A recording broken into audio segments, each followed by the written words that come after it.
Chapter 18 of the Saga of Ragnar Lothbrok. The end of the Ragnarssons.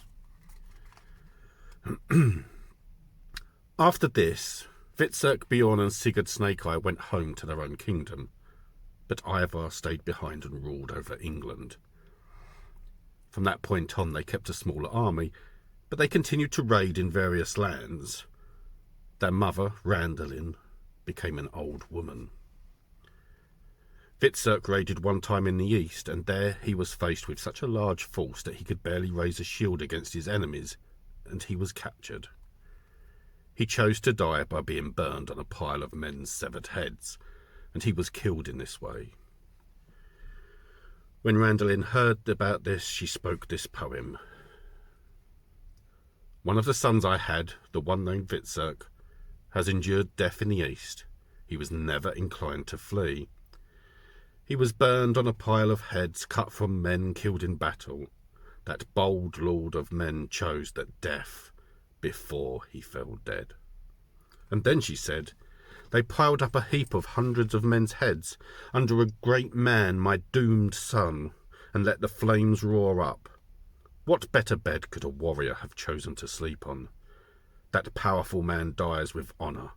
It's a lord who falls. A great family is descended from Sigurd Snake-Eye. His daughter was Ragnhild, the mother of Harald Fairhair, who was the first king to rule all of Norway.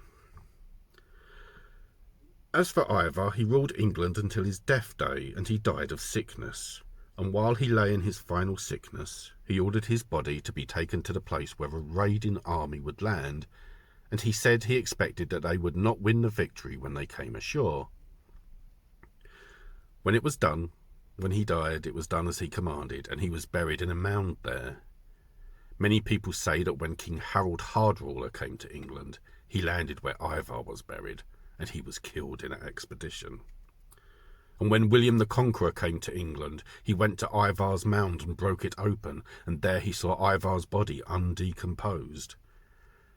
William had a bonfire built and then burned Ivar's body on that pyre, and after that he fought for the rule of the kingdom, and he won it. Bjorn Ironside also had many descendants. A great family is descended from him, such as Ford, a great chieftain who lived at the farm named Hofdi a Hofdastrond. When all the Ragnarssons were dead, their former followers drifted away in various directions. For a man who had served under the Ragnarssons, no other leader seemed to be worth anything.